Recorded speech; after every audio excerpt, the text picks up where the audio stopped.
Hello, students of class 8. Today, let's begin with chapter 3 from Social Science Geography.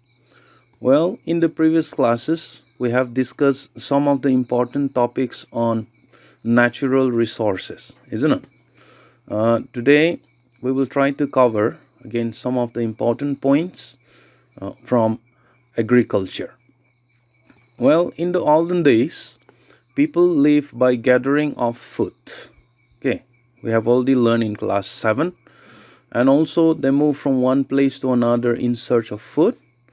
So after some years, when they started to use better tools, or when their tools were improved, they tend to have this agriculture, or agriculture was introduced, farming was introduced, as well as the domestication of animal was introduced. So with all this introduction, they started to have a permanent settlement.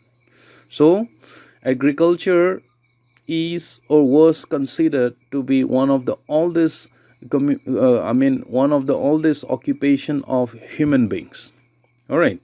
At present, the world consists of 50 of population. They are engaged in this agriculture.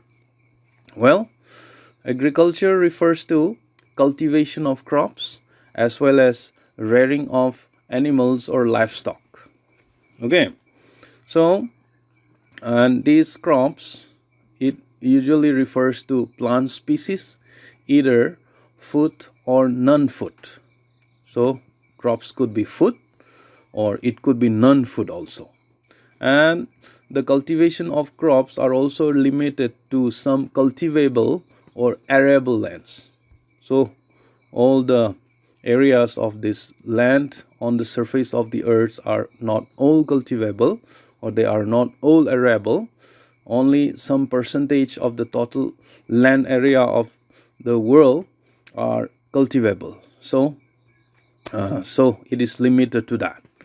And relief, soil, as well as climate, these are very important factors for cultivation of crops.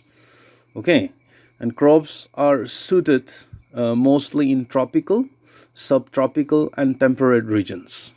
Okay, cultivation of crops could not be taken up in the polar region due to the coverage of these ice caps. All right, and cultivation of crops also involves non-physical factors like labor, capital, money, mechanization and equipments, refers to machines, market, okay, selling, transport, irrigation, and farm inputs like high yielding variety seeds, okay, fertilizers, pesticides, insecticides, etc. And also we need this land tenancy as well as land holding. Without land, agriculture is not possible. No. So these are non-physical factors. So as far as livestocks are concerned, it includes cattle, sheep, goat, pigs, poultry, etc., etc. Okay. So agriculture doesn't mean only cultivation of crops. It also refers to rearing of animals. All right. Okay. So as far as the agriculture is concerned, Southwest Asia, this very area is or was considered to be the oldest land of ancient agriculture. Most of the agriculture activities took place in this area in the ancient world, so to say. Okay, so farming, as far as farming, are usually categorized into subsistence farming as well as commercial farming. Subsistence farming are again divided into primitive subsistence, which consists of nomadic herding and shifting cultivation, and also intensive subsistence. These are all subsistence type of farming. And in commercial farming, we have commercial grain farming, mixed farming, as well as plantation farming. Okay, these are all important commercial farming. The basic differences between subsistence farming and commercial farming are that subsistence farming, it is carried out to satisfy the needs of his family. That means subsistence farming are usually taken up in order to satisfy the needs of a particular family, not in a large scale. Okay, it's for the family consumption. And also in subsistence farming, mostly primitive tools such as spades, such as plow, and such as human beings or low levels of technologies are used. And the production or the cultivations of products in subsistence farming are usually very low. Whereas in commercial farming, crops are grown to sales in the market. That means they are for commercial purpose. They are not for the consumptions by the cultivators or by the family itself. Okay, they are used for selling in the market. And also they use scientific methods as well as techniques in this commercial farming, and usually the production is very, very high in the commercial farming. So that is the basic differences between commercial farming and this subsistence farming. Now let's go to subsistence farming. The first one, primitive subsistence, consists of nomadic herding and shifting cultivation. Nomadic herding, if you look at this picture, in nomadic herding, people move from one place to another in search of fodder. Fodder means food for animals. Okay, herding, they tend animals for their livelihood.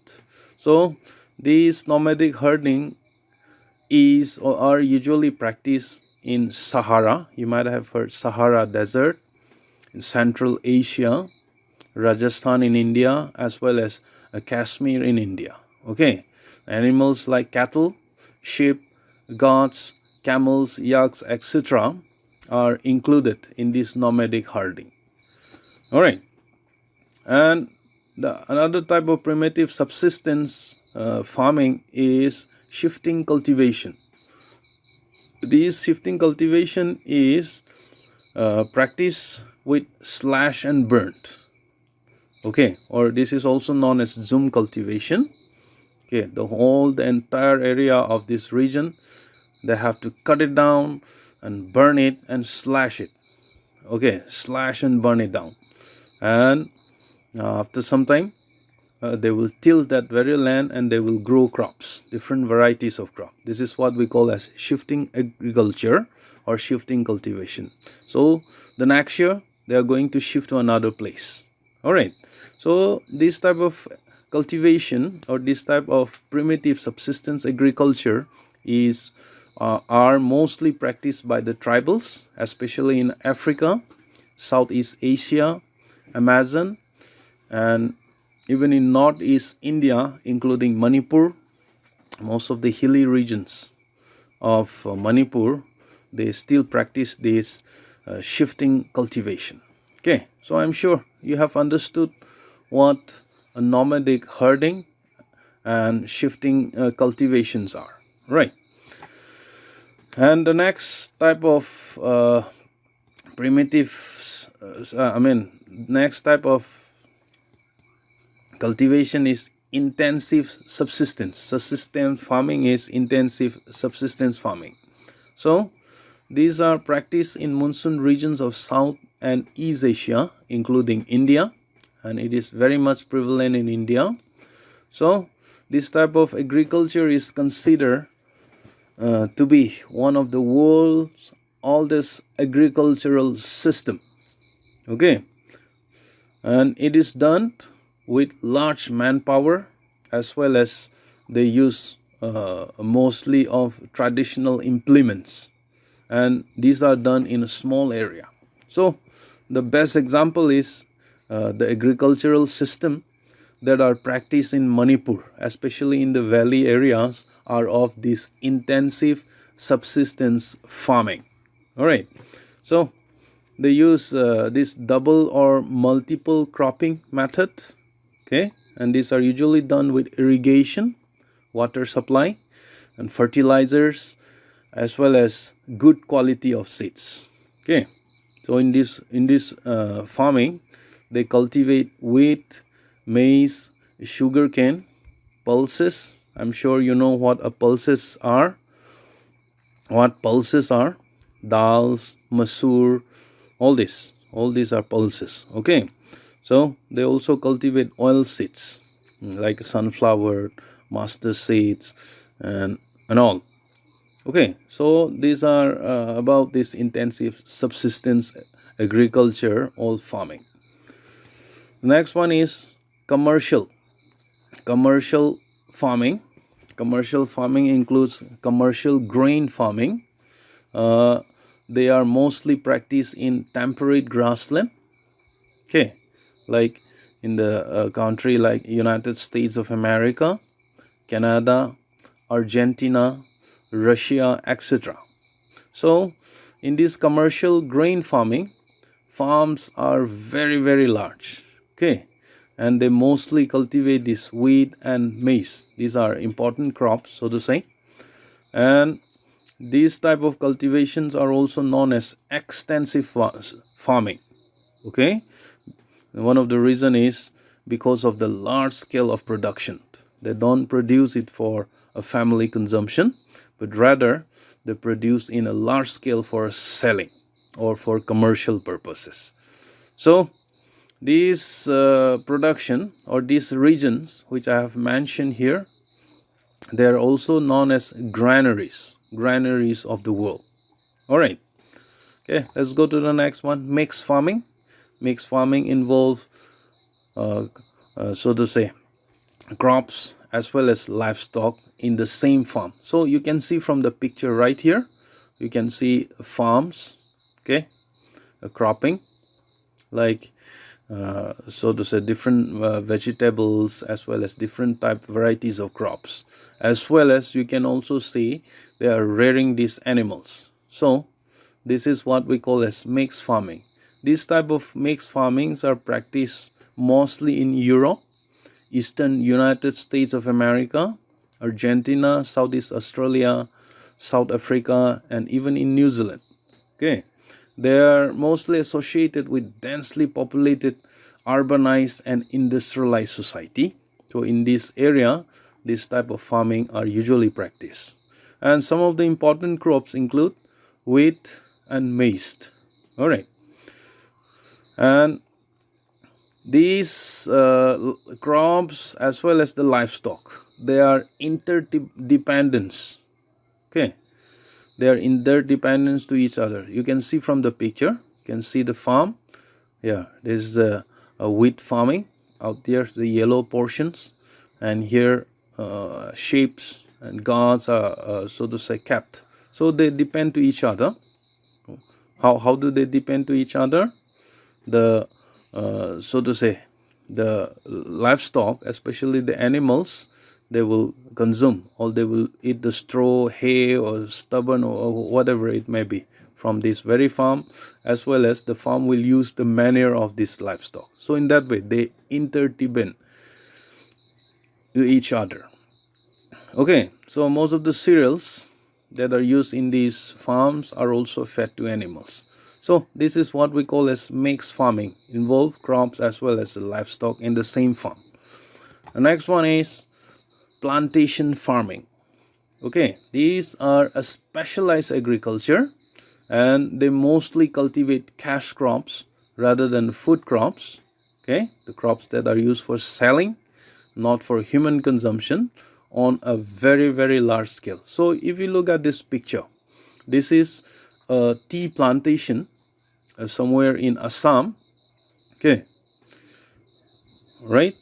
This has been cultivated for exports especially, and they are mostly practiced in tropical regions including India. All right, so in Malaysia these rubber plantations are usually taken up. So this picture is one of the rubber plantation. Okay, these rubbers are used for making tires and even your chewing gum. That is a latex rubber. which is edible and which can be used for making chewing gum, bubble gums and all. All right. And in Brazil, coffee are usually cultivated, okay, in the form of plantation farming, and this coffee are widely exported to most of the countries in the world.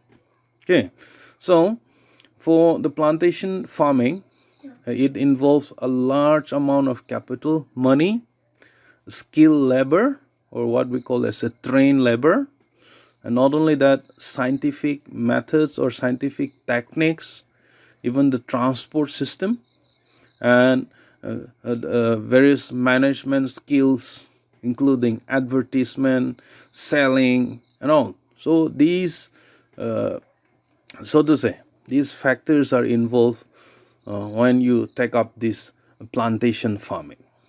Okay, so we'll just wind up to here for today. Next class, let us try to take up major crops, including food crops, beverage crops, as well as fiber crops. All right. So for today, please learn all the notes from the study materials which I have sent you in your WhatsApp group, and also don't forget to subscribe to my YouTube channel. May God bless you. Okay. Thank you so much for participating in this